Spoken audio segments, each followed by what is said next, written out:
He covers the Jets for The Athletic. Zack Rosenblatt joins us this morning here at 105.5 WDHA on the Morning Jolt. Zack, we saw some frustration over the weekend on the sidelines against the Patriots. So let me ask you, what was the mood like in the locker room after the game?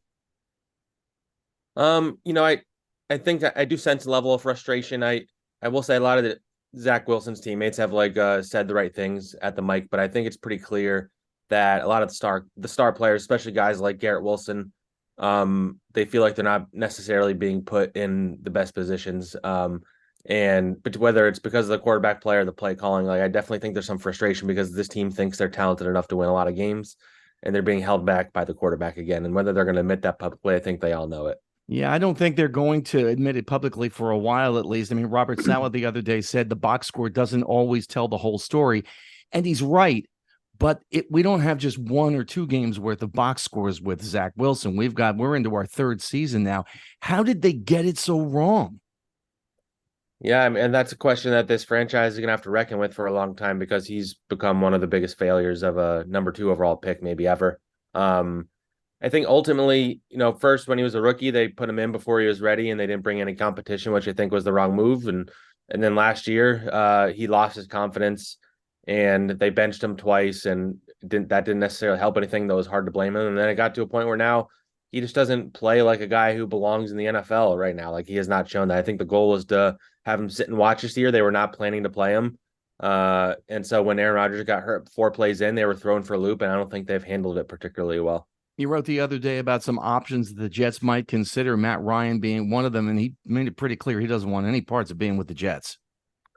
Yeah, I think the biggest mistake they've made here was not signing somebody as soon as Aaron Rodgers went down. I think the idea was that it would hurt Zach Wilson's confidence, but not signing one didn't exactly help his confidence either. So I think that was a poor roster management move because, you could have brought somebody in at that point. They learned the offense, and then by now you'd be able to put them in to replace Zach Wilson, but they don't have a third quarterback in the building. And I don't know if that's going to, Matt Ryan clearly is not going to be the option. I don't know if it'll be Carson Wentz or like somebody like that. It's not going to be anybody exciting, but they need to bring somebody in because what they have right now is just not good enough for a team that should be a playoff team.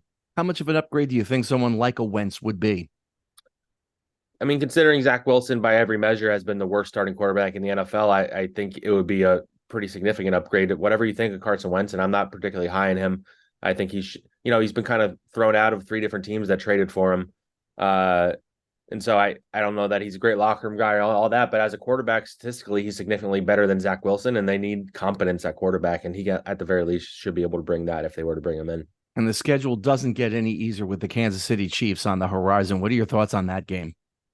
Yeah, I mean, it's going to be Sunday Night Football in front of the whole nation with Zach Wilson at quarterback. It kind of makes me think of last year when Zach had to start 2 games when Mike White got hurt. First, the Lions game, which went poorly, and then he went into the Jaguars game where everybody was going to watch it, and it was about as big of a disaster as you could see, and they benched him for a practice squad quarterback, and that's kind of like the feeling I have going into this game. Like the Jets are, it's early in the season this time, but they view themselves as a playoff team. And if they go and get embarrassed on national TV, it's going to be hard to justify a lot of things like keeping Zach in the game. I wonder if anybody else's teeth will fall out. That had to be one of the funniest moments. And I felt so bad for the guy, Zach. I mean, here he is. All he wants to do is watch his team play football. And he's in this pouring rain. He's probably chilled to the bone. He's frustrated beyond comprehension.